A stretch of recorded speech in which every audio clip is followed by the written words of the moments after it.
Apple ചെടി ഉയരം കൂടിയപ്പോൾ മേലെയുള്ള ഭാഗം ഒന്ന് ട്രിം ചെയ്ത് ആ ശിഖരം ചെടിച്ചട്ടിയിൽ നട്ടുനോക്കിയത് ഇന്നലെ പറഞ്ഞിരുന്നു. പക്ഷേ നിർഭാഗ്യവശാൽ ഇന്ന് ഭയങ്കര വെയിലായിരുന്നു, മഴ ഒട്ടും ഉണ്ടായില്ല. അപ്പോൾ പിന്നെ ആലോചിക്കാവുന്നതേ ഉള്ളൂ എന്ത് സംഭവിച്ചു എന്ന്. ആ ശിഖരം നന്നായിട്ട് ഉണങ്ങി. അപ്പോൾ പ്രതീക്ഷകളൊക്കെ അസ്തമിച്ചു. എന്നാലും ഒന്നുകൂടെ ശ്രമിക്കാമെന്ന് വിചാരിച്ച് നല്ലോണം വെള്ളം സ്പ്രേ ചെയ്ത് കുളിപ്പിച്ചു. കുറച്ച് വെള്ളം ചെടിച്ചട്ടിയിൽ കെട്ടി നിൽക്കുന്ന തരത്തിൽ നല്ലോണം അങ്ങ് സ്പ്രേ ചെയ്തു.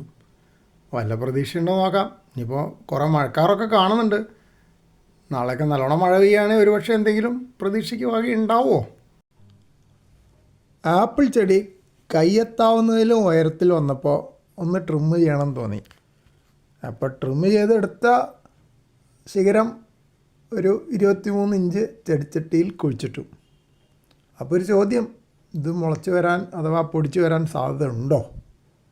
വായിച്ചു നോക്കിയപ്പോൾ റൂട്ടിംഗ് ഹോർമോണൊക്കെ ഉപയോഗിക്കുകയാണെങ്കിൽ ചിലപ്പോൾ പൊടിച്ച് വരാൻ സാധ്യതയുണ്ട്, തളിർക്കാൻ സാധ്യതയുണ്ട്. പക്ഷേ അത് അത്ര വളരെ അധികം സാധ്യതയൊന്നുമില്ല, ചെറിയ സാധ്യതയുള്ളൂ. പിന്നെ അതിൽ പറഞ്ഞിരിക്കുന്നത് അങ്ങനെ ഉണ്ടാകുന്ന ചെടികൾക്ക് വലിയ ആരോഗ്യമൊന്നും ഉണ്ടാവാറില്ല എന്നാണ്. മുമ്പ് ഞാൻ അതേപോലെ 2 കമ്പ് നട്ട് നോക്കിയിട്ടൊന്നും ഉണ്ടായില്ല.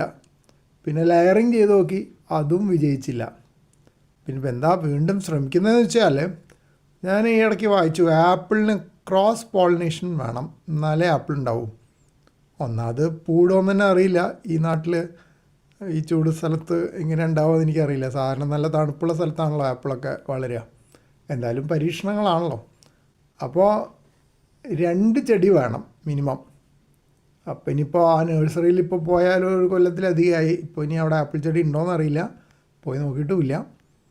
അപ്പോൾ ഇതൊരു വീണ്ടും ഒരു പരീക്ഷണം നടത്താൻ തീരുമാനിച്ചു. എളുപ്പമുള്ള പണിയാണല്ലോ. എന്തായാലും ട്രിം ചെയ്യാൻ തീരുമാനിച്ചതാണ്. അപ്പോൾ ഒരടിയോളം നീളമുള്ള ഒരു കമ്പ് കിട്ടി, കുത്തി വെച്ചു.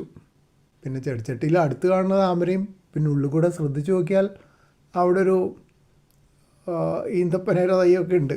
അതൊക്കെ അവിടെ വന്നോട്ടെ.